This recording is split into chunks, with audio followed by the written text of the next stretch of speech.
Hello भाई, राम राम सब ने। आज हम हरियाणा के जो प्रीवियस ईयर क्वेश्चन पेपर कर रहे थे उसका सेट नंबर 13 है। हरियाणा शिक्षा विभाग कल परीक्षा 2016 में हुई थी ना, उसका क्वेश्चन पेपर है, वो पूरा सोल्व करेंगे। तो यूएनओ की स्थापना किस वर्ष हुई थी? तो यूएनओ की स्थापना हुई थी 1945 में। तो देखो, ये एक अंतर्राष्ट्रीय सहयोग को प्रोत्साहन देने वाला एक अंतर सरकारी संगठन है जिसकी स्थापना दूसरे विश्व के दौरान हुई थी। जिसकी स्थापना 24 अक्टूबर और 1945 को दूसरा विश्व युद्ध खत्म होने के बाद में इसकी स्थापना की गई थी। तो कब की गई थी? 24 अक्टूबर 1945 की। और इसकी स्थापना ना अप्रभावी राष्ट्रों के संगठन के प्रतिस्थापन के रूप में की गई थी। तो यूएनओ की स्थापना कब हुई थी? 24 अक्टूबर 1945 को। ये क्वेश्चन आता रहता है भाई। विश्व की सबसे लंबी नदी कौन सी है? तो विश्व की सबसे लंबी नदी है नील नदी। देखो भाई, सबसे लंबी नदी पूछे ना तो नील नदी है विश्व की सबसे लंबी नदी। 6,690 किलोमीटर लंबी है ये नील नदी। जो है कितनी लंबी है? 6,690 किलोमीटर लंबी है। और अफ्रीका की नदी है ये नील नदी। कहाँ की है ये पूछ लेते हैं होगी। तो ये अफ्रीका में है ये। तो विश्व की सबसे लंबी नदी कौन सी है? नील नदी। और ये है अफ्रीका में। और लंबाई कितनी है? 6,690 किलोमीटर। और ये ना नील नदी और इसके जल स्रोतों को 11 देशों ये ना 11 देशों द्वारा साझा किया जाता है। मतलब 11 देशों द्वारा इसके जल का उपयोग किया जाता है। तो वो देश कौन कौन से हैं? Tanzania, Uganda, Rwanda, Burundi, Congo Kinshasa, Kenya, Ethiopia, Eritrea, दक्षिणी सूडान और मिस्र द्वारा इसके पानी का उपयोग किया जाता है। और दक्षिण अमेरिका में जो अमेजन नदी है ना, वो सबसे लंबी नदी है। तो देखो, सबसे मतलब सबसे बड़ी नदी है। तो लंबी नदी कौन सी है? नील नदी। और सबसे बड़ी नदी पूछे तो कौन सी है? अमेजन, जो 6,400 किलोमीटर लंबी है। दक्षिण अमेरिका में है अमेजन नदी और नील नदी है अफ्रीका में। अंतर्राष्ट्रीय साक्षरता दिवस प्रत्येक वर्ष किस दिन मनाया जाता है? तो अंतर्राष्ट्रीय साक्षरता दिवस मनाया जाता है 8 सितंबर को। कब मनाया जाता है? 8 सितंबर को। तो देखो, संयुक्त राष्ट्र शैक्षणिक, वैज्ञानिक और सांस्कृतिक संगठन जो यूनेस्को द्वारा 17 नवंबर 1965 को, कब? 17 नवंबर 1965 को 8 सितंबर को अंतर्राष्ट्रीय साक्षरता दिवस के रूप में मनाने की घोषणा की थी। तो ये घोषणा किसने की थी? अंतर्राष्ट्रीय साक्षरता दिवस को 8 सितंबर को बनाएंगे यूनेस्को ने। और यूनेस्को ने और है ना अंतर्राष्ट्रीय साक्षरता दिवस के रूप में मनाने की घोषणा की थी 8 सितंबर को। इसका मुख्य उद्देश्य क्या होता है? समुदायों और समाज के लिए साक्षरता को बढ़ावा देना, इसका ये मुख्य उद्देश्य है। ए सुटेबल बॉय के लेखक कौन है? तो ए सुटेबल बॉय के लेखक हैं विक्रम सेठ द्वारा लिखित है उपन्यास है ये। ए सुटेबल बॉय क्या है? उपन्यास है। और किसने लिखा था? विक्रम सेठ ने। और सर्वप्रथम 1993 में हॉपर कॉलिंस द्वारा प्रकाशित किया गया था। और ये ना उपन्यास अंग्रेजी भाषा में सिंगल वॉल्यूम में है। अब सिंगल वॉल्यूम में अब तक प्रकाशित होने वाले सबसे लंबे उपन्यासों में से एक है। ए सुटेबल बॉय इंग्लिश में है और विक्रम सेठ द्वारा लिखित है। विक्रम सेठ द्वारा। ग्रैंड कैन्यन किस नदी पर है? तो ग्रैंड कैन्यन किस नदी पर है? कोलोरेडो नदी पर है भाई। ये किस नदी पर है? कोलोरेडो नदी पर। और ये अमेरिका के अरिजोना राज्य में है। किस में है? अमेरिका के कोलोरेडो पे नदी पर है। और ये है संयुक्त राज्य अमेरिका की अरिजोना राज्य में है। बिजली के बल्ब का आविष्कार किसने किया था? तो बिजली के बल्ब का आविष्कार किया था थॉमस एल्वा एडिसन ने। और ये 1879 में किया था इसका आविष्कार। तो ये पूछे बिजली के बल्ब का आविष्कार कब किया था? तो 1879 में। और 27 जनवरी 1880 को इसे पेटेंट किया गया था। निम्नलिखित नामों में से कौन पेंटिंग से संबंधित नहीं है? तो इनमें से ये देखना है जो पेंटिंग से संबंधित नहीं है। तो के एल सहगल जो है ना, वो पेंटिंग से संबंधित नहीं है। और ये जामिनी राय, मंजीत बावा, एम.एफ. हुसैन, ये पेंटिंग से संबंधित है। इनमें से कौन सा सेक्टर चंडीगढ़ में स्थित नहीं है? कौन सा सेक्टर है जो चंडीगढ़ में स्थित नहीं है? तो देखो भाई, ये है सेक्टर 13।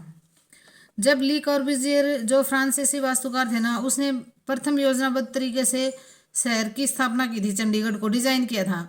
इसे है ना 60 सेक्टरों में विभाजित किया था। तो चंडीगढ़ को ली कॉर्बुजियर ने कितने सेक्टरों में विभाजित किया था? 60 सेक्टरों में।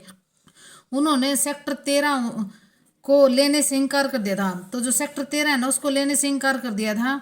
इसका प्रमुख कारण क्या था? इस संख्या के प्रति यूरोपीय व्यक्तियों में व्याप्त अंधविश्वास था। संख्या 13 को अशुभ माना जाता है। तो देखो भाई, सेक्टर चंडीगढ़ में देखो, ली कार्बुजियर ने जब ये चंडीगढ़ को डिजाइन किया ना, तो उसने 60 सेक्टर बनाए थे। 60 सेक्टर बनाए थे, उनमें 13 भी आता है, लेकिन ना 13 को ली कार्बुजियर ने लेने से मना कर दिया था, क्योंकि है ना वो 13 नंबर संख्या को अशुभ मानते थे। देखो,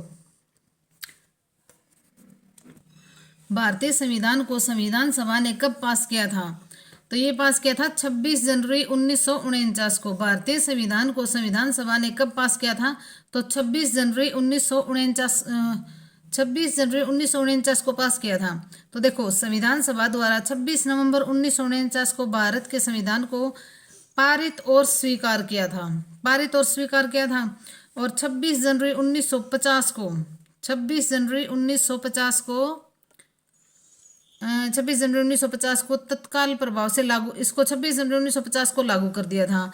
और 29 अगस्त 1947 को संविधान सभा ने भारत के लिए संविधान के प्रारूप तैयार करने हेतु डॉक्टर BR अम्बेडकर की अध्यक्षता में प्रारूप समिति का गठन किया था।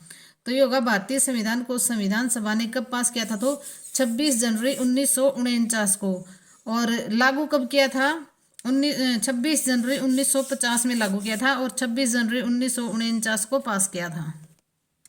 फिल्म काई पो चे किस उपन्यास पर आधारित है? तो ये किस उपन्यास पर आधारित है? The 3 mistakes of my life. तो the 3 mistakes of my life पर आधारित कौन सी फिल्म है? काई पो चे। और ये ना चेतन भगत जो थे ना, उनका उपन्यास था। 3 mistake of my life Chetan Bhagat का उपन्यास है। किसका उपन्यास है? देखो, लिख देती हूँ भाई, चेतन भगत का उपन्यास है। ये ना चेतन भगत का उपन्यास है, the 3 mistake of my life. किताब माई एक्सपेरिमेंट विद ट्रुथ किसकी आत्मकथा है? तो ये है महात्मा गांधी जी की आत्मकथा है। मोहनदास करमचंद गांधी इनका पूरा नाम था। और इनके आरंभिक जीवन काल से लेकर 1921 तक की घटनाओं का उल्लेख किया गया इसमें। किताब माई एक्सपेरिमेंट विद ट्रूथ में उनके आरंभिक जीवन से लेकर 1921 तक की घटनाओं का उल्लेख है इस बुक में। और यह पुस्तक है ना साप्ताहिक अंशिका में लिखी गई थी। इसे 1925 से 1929 के दौरान दैनिक समाचार पत्र नवजीवन में प्रकाशित किया गया था। तो ये भी पूछ सकते हैं कि इसको किस में प्रकाशित किया गया था? तो इसको दैनिक समाचार पत्र जो है ना नवजीवन, उसमें प्रकाशित किया गया था। और इसको इसका है ना अंग्रेजी रूपांतरण को भी उसके दूसरे दैनिक पत्र जो यंग इंडिया के कई अंकों में प्रकाशित किया गया था। Hind Swaraj, pathway to God, dreams of my country Mahatma Gandhi की अन्य पुस्तकें हैं। तो ये जो माई एक्सपेरिमेंट विद ट्रूथ है ना, ये पूछ सकते हैं इसको कौन से समाचार पत्र में प्रकाशित किया गया था? तो नवजीवन में। इनमें से कौन सा प्रदूषण नहीं करता है? तो इनमें से हाइड्रो इलेक्ट्रिक पावर प्लांट जो है वो प्रदूषण नहीं करता है। कौन सा? हाइड्रो इलेक्ट्रिक पावर प्लांट जो है वो ये प्रदूषण नहीं करता है। जल विद्युत से जल या वायु दूषित नहीं होती, इसीलिए ना इसे हाइड्रो इलेक्ट्रिक पावर प्लांट प्रदूषण नहीं करता। वर्मी कल्चर क्या है? तो ये है वर्मी कल्चर है कीड़े का पालन का विज्ञान। कीड़े पालने का विज्ञान है भाई ये वर्मी कल्चर। क्या है? कीड़े पालने का विज्ञान। कृमि कृषि का साहित्यिक अर्थ है कीट पालन या कीड़ों की खेती। यह कार्बनिक अपशिष्ट भोज्य पदार्थ को अपघटित करने के लिए कीड़ों का प्रयोग करने के, जैसे कोई भी ये है, मान लो कोई भोज्य पदार्थ है, उसको है ना अपघटित करने के लिए कीड़ों का प्रयोग करने की प्रक्रिया है, जिसमें पौधों की पोषण युक्त वृद्धि में सहायता होती है। तो वर्मी कल्चर क्या है? कीड़े पालने का विज्ञान है। किसने जियोग्राफी शब्द गढ़ा? तो किसने ज्योग्राफी शब्द गढ़ा था? तो ये है इरेस्टोथेनिज। इरेस्टोथेनिज ने ज्योग्राफी शब्द गढ़ा था। तो भूगोल ज्योग्राफी शब्द का सर्वप्रथम प्रयोग किसने किया था? श्रेय यूनानी के विद्वान है जो इरोस्टेथनीज, इसको जाता है। और सर्वप्रथम ना 3री शताब्दी में इस शब्द का, इसमें ना जिसमें पृथ्वी की परिधि की मापें शामिल हैं, इसके लिए भूगोल का जनक के रूप में, इन्हें भूगोल के जनक के रूप में जाना जाता है। और ज्योग्राफी शब्द की उत्पत्ति यूनानी शब्द से हुई थी। तो ये पूछ लेंगे ज्योग्राफी शब्द की उत्पत्ति किससे हुई थी? यूनानी शब्द से, जिसका अर्थ है पृथ्वी का वर्णन। तो ज्योग्राफी शब्द की उत्पत्ति कहाँ से हुई थी? यूनानी शब्द से, जिसका अर्थ है पृथ्वी का वर्णन। और ये ज्योग्राफी शब्द किसने दिया था? इरेस्टोथनीज ने। रेशम किससे बनता है? तो रेशम के कीड़े के लार्वे से बनता है। भैया पूछे रेशम किससे बनता है? तो रेशम के कीड़े के लार्वे से रेशम बनता है। और ये प्राकृतिक प्रोटीन रेशा है जिसे पूर्ण कायांतरण की प्रक्रिया से गुजरने वाले कीटों के लार्वा द्वारा उत्पादित किया जाता है।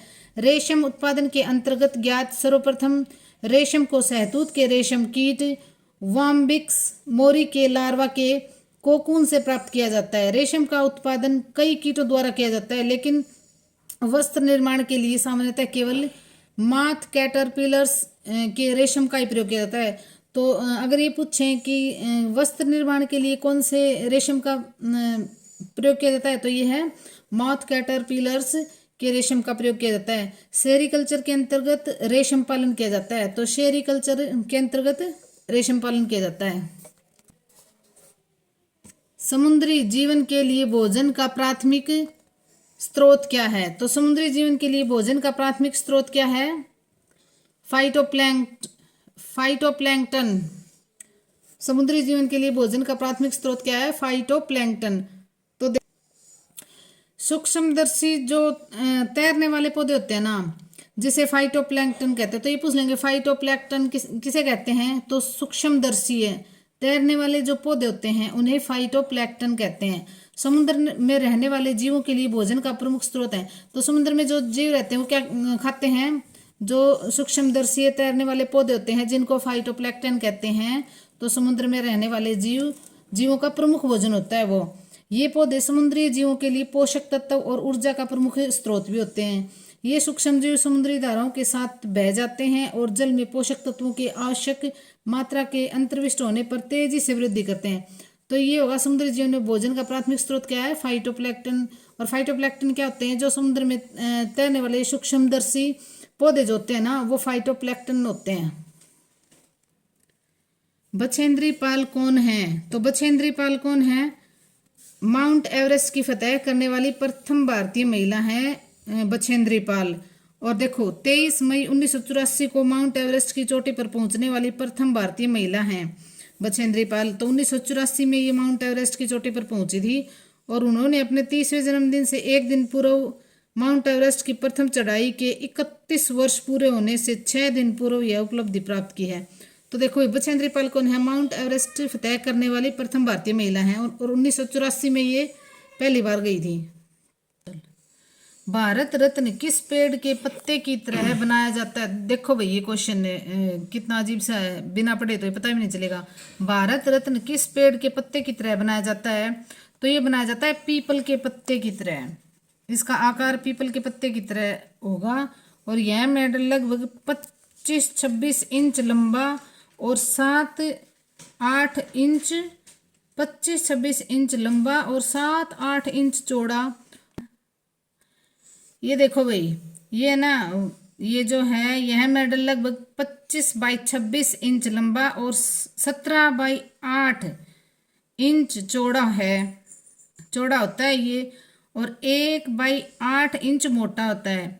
इसके किनारों पर प्लेटिनम लगा होता है। तो देखिए ये पूछ सकते हैं इसके किनारों पर क्या लगा होता है? प्लेटिनम। इसका आकार पूछ लिया ना, तो ये पीपल के पत्ते के आकार का होगा और इसके किनारों पर प्लेटिनम धातु लगी होती है। और मेडल पर उत्कीर्ण सूर्य का चित्र प्लेटिनम का बना होता है और जो सूर्य का चित्र है ना वो भी प्लेटिनम का बना होता है।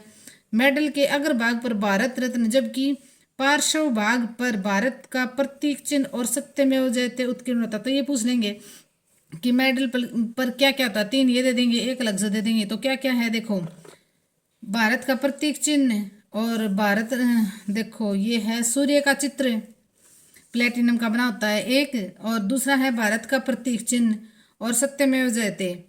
तो ये याद रख लेना भाई। निम्नलिखित में से कौन सा संस्थान भारत के संविधान द्वारा स्थापित नहीं किया गया है? तो संविधान सभा द्वारा स्थापित नहीं है योजना आयोग। देखो भाई, योजना आयोग संविधान सभा द्वारा स्थापित नहीं है।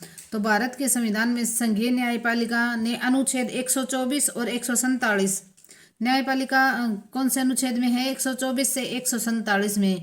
संघ लोक सेवा आयोग है 315 में, संघ लोक सेवा आयोग है 315 में।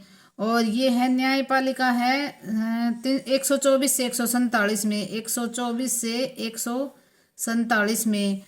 और जो भारतीय चुनाव आयोग है ना वो है 324 में है। तो जो ये है योजना आयोग है ना, ये एक गैर संवैधानिक निकाय है। तो ये पूछ लेंगे संवैधानिक है या गैर संवैधानिक है। तो योजना आयोग एक गैर संवैधानिक निकाय है जिसकी स्थापना कब हुई थी? 15 मार्च 1950 को की गई थी। और योजना आयोग का निर्माण भारतीय संविधान द्वारा प्रदत्त शक्तियों या अध्यादेश द्वारा नहीं किया गया था। मतलब ये संवैधानिक नहीं है, ये गैर संवैधानिक है। किसने इलाहाबाद शहर की स्थापना की थी? तो ये आएगा इसमें अकबर ने, मुगल सम्राट अकबर ने 1575 में इलाहाबाद की स्थापना की थी, जिसे वर्तमान में प्रयागराज के नाम से जाना जाता है। तो इलाहाबाद को देखो, पहले ये प्रयाग था, उसके बाद में इसका नाम कर दिया था इलाहाबाद, और अब दोबारा से प्रयागराज कर दिया। तो इलाहाबाद शहर की स्थापना किसने की थी? अकबर ने। इनमें से कौन अशिक्षित था? तो ये पूछ रखा है भी कौन अनपढ़ था इनमें से। तो ये अकबर जो है ना वो अनपढ़ थे, लेकिन इनकी निरक्षरता नई चीजों को सीखने जानने, उनकी उत्सुकता और उनके अन्वेषण में बाधा नहीं आई। देखो अनपढ़ थे लेकिन फिर भी इन्होंने बहुत अच्छा काम किया था अकबर ने। वह उत्कृष्ट कला के प्रशंसक भी थे। उन्होंने अपने दरबार में नृत्य, संगीत और काव्य को सदैव प्रोत्साहन दिया। अनपढ़ थे लेकिन कोई भी ऐसा काम नहीं किया कि वो उनकी अनपढ़ता को दर्शाए। उन्होंने सारे भी अच्छे काम किए थे। निम्नलिखित में से कौन सरकार के 3 अंगों का गठन सही ढंग से करते हैं? तो कौन करते हैं? कार्यपालिका, विधायिका और न्यायपालिका। ये मध्य शक्तियों के विभाजन पर विचार कर प्रत्येक विभाग अन्य विभागों से स्वतंत्र है, लेकिन ना प्रत्येक विभाग को समान अधिकार प्राप्त हैं जो शक्ति के केंद्रीकरण को रोकता है। तो देखो कार्यपालिका, विधायिका और न्यायपालिका ये है ना सरकार के 3 अंग हैं। इनका गठन सही ढंग से क्या होगा? कार्यपालिका, फिर विधायिका और फिर न्यायपालिका। दिल्ली की केंद्रीय विधानसभा में बम फेंकते समय कौन भगत सिंह के साथ कौन था? मतलब ये पूछ रखा है। तो भगत सिंह के साथ थे बटुकेश्वर दत्त। और 8 अप्रैल 1929 को नई दिल्ली के केंद्रीय विधानसभा में बमबारी की थी। कब की थी? 8 अप्रैल 1929 को भगत सिंह और बटुकेश्वर दत्त ने। देखो ये याद रह जाता है, भगत सिंह और बटुकेश्वर दत्त 8 अप्रैल 1929 को नई दिल्ली के केंद्रीय विधानसभा में बमबारी की थी। वे हिंदुस्तान सोशलिस्ट रिपब्लिकन एसोसिएशन के एक सदस्य थे। किसके सदस्य थे? हिंदुस्तान सोशलिस्ट रिपब्लिकन एसोसिएशन के। करो या मरो आंदोलन का दूसरा नाम क्या है? तो करो या मरो आंदोलन का दूसरा नाम है भारत छोड़ो आंदोलन। और गांधी जी द्वारा करो या मरो का नारा भारत छोड़ो आंदोलन के दौरान दिया गया था। करो या मरो महात्मा गांधी द्वारा दिया गया था।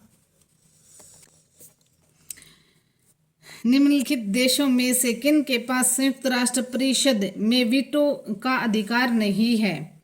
तो देखो जर्मनी के पास वीटो का अधिकार नहीं है। द्वितीय विश्व युद्ध में जीत प्राप्त करने वाली महान शक्तियों सोवियत संघ, जिसे वर्तमान में रूस के नाम से जाना जाता है, ग्रेट ब्रिटेन, फ्रांस, चीन और संयुक्त राज्य अमेरिका को वीटो शक्ति प्राप्त है। तो किस किस को वीटो शक्ति प्राप्त है?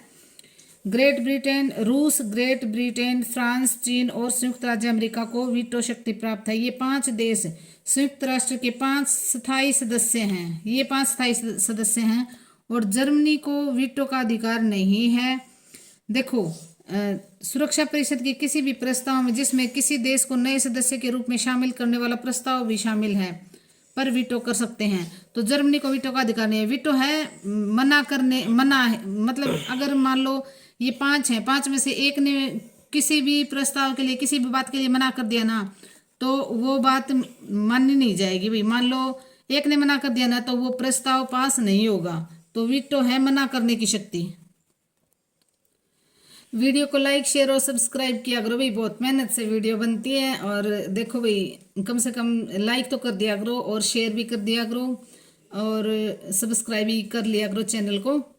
तो भारत में सबसे पहले उच्च न्यायालय कहाँ स्थापित किया गया था? तो देखो ये क्वेश्चन पहले भी आया था। तो ये है ना, इसमें आएगा कलकत्ता, मद्रास और बॉम्बे में। ये सबसे पुराना है ना कलकत्ता में। अगर ये पूछे सबसे पुराना न्यायालय कहाँ है, तो सबसे पुराना कलकत्ता में, उसके बाद में मद्रास और बॉम्बे में। तो देखो 14 मई 1800 ये अधिनियम है ना 1861 के द्वारा, भारतीय उच्च न्यायालय अधिनियम 1861 के द्वारा कलकत्ता, मद्रास और मुंबई में उच्च न्यायालय की स्थापना की गई थी। तो अधिनियम कौन सा था? 1861 अधिनियम था। 1861 एक्ट अधिनियम था और इसके द्वारा इनकी स्थापना की गई थी। और 14 मई 1862 को इसका चार्टर जारी किया गया था।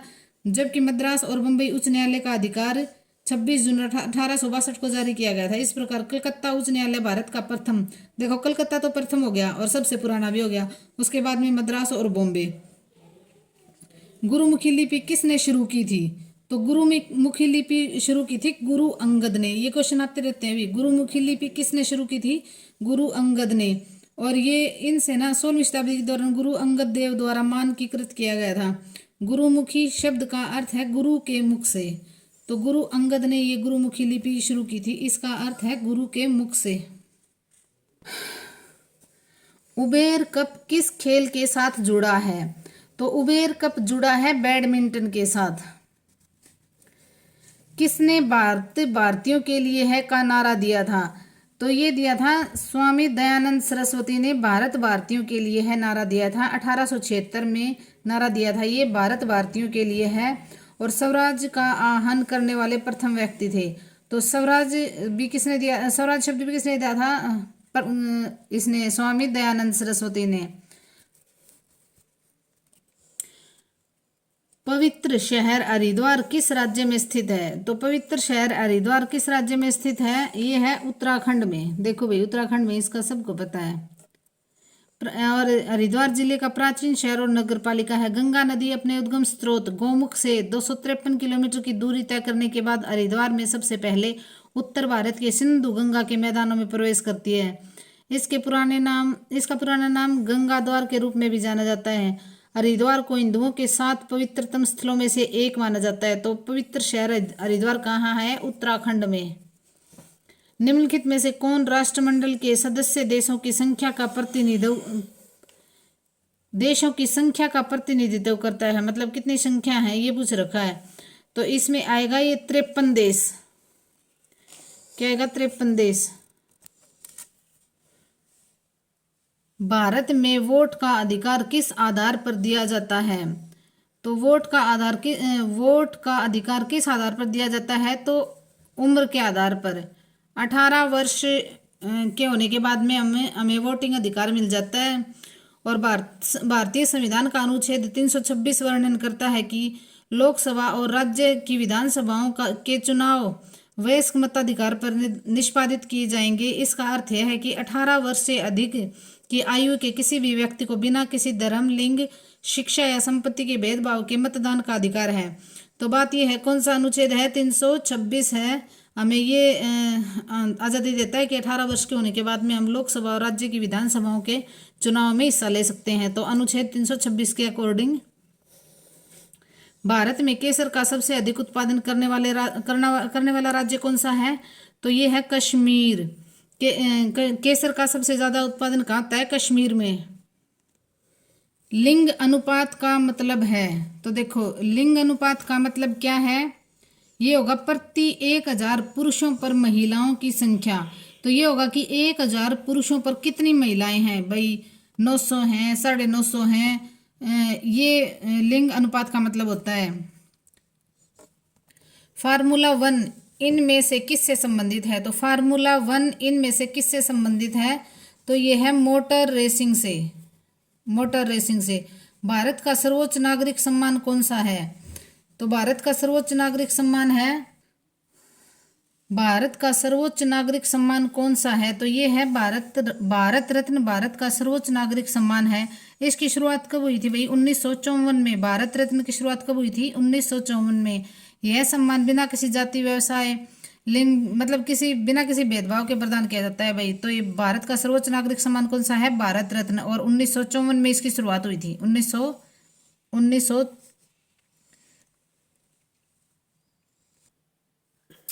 यूजर आमतौर पर मेन फ्रेम या सुपर कंप्यूटर का उपयोग करने के लिए डैश का प्रयोग में लाते हैं। तो ये होगा भी किसका प्रयोग करते हैं? टर्मिनल का। इनमें से कौन सा फील्ड का डिफॉल्ट डाटा टाइप है? तो कौन सा है? ये है टेक्स्ट। कौन सी भाषा लैंग्वेज बिना अनुवाद प्रोग्राम के सीधे तौर पर कंप्यूटर द्वारा समझी जाती है? तो ये कौन सा होगा? मशीन लैंग्वेज है, जो सीधी कंप्यूटर द्वारा समझी जाती है, मशीन लैंग्वेज। लेजर प्रिंटर का रिजोल्यूशन किसके रूप में निर्दिष्ट किया जाता है? तो किसके रूप में निर्दिष्ट किया जाता है? DPI के रूप में। इनमें से कौन सा मेमोरी के माप की इकाई नहीं है? तो ये कौन सी नहीं है? DB। MICR में C क्या दर्शाता है? तो C क्या दर्शाता है? कैरेक्टर। वर्ड डॉक्यूमेंट में किसी वाक्य के लिए फॉन्ट चुनने के लिए क्या होता है? फॉर्मेट मेन्यू में फॉन्ट चेन। फॉर्मेट मेन्यू में फॉन्ट चेन। कंप्यूटर सिस्टम में स्क्रीन सेवर का कार्य होता है। तो कंप्यूटर सिस्टम में स्क्रीन सेवर का क्या काम होता है? तो ये होता है स्क्रीन पर दिलचस्प एनिमेशन दिखाना। स्क्रीन पर दिलचस्प एनिमेशन दिखाना। WWW का आविष्कारक है। तो कौन है इसके आविष्कारक? Tim Berners Lee. WWW के आविष्कारक टिम बर्नर्स ली हैं। वर्ल्ड वाइड वेब इसकी फुल फॉर्म होगी। कुछ ऐसे वायरस हैं जो समय बीतने के साथ या किसी निश्चित तिथि पर सक्रिय हो जाते हैं। तो वो कौन से हैं? Time bombs. इलस्ट्रेशन ग्रुप के डैश विकल्प का प्रयोग करके डाउनलोडेड इमेजेज को वर्ड डॉक्यूमेंट में इंसर्ट किया जा सकता है। तो किसको इंसर्ट किया जा सकता है? पिक्चर को। निम्नलिखित में से कौन सा टेक्स्ट फॉर्मेटिंग से संबंधित नहीं है? तो कौन सा नहीं है? ये है सर्चिंग।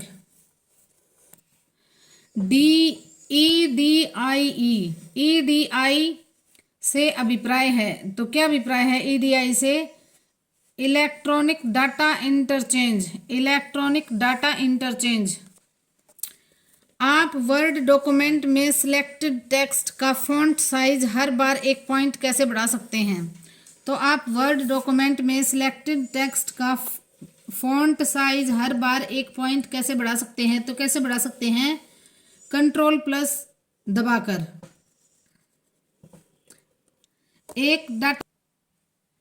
एक डाटाबेस मैनेजमेंट सिस्टम DBMS में कंटेंट तथा डाटा की लोकेशन को किससे परिभाषित किया जाता है? तो किससे परिभाषित किया जाता है? मेटा डेटा से।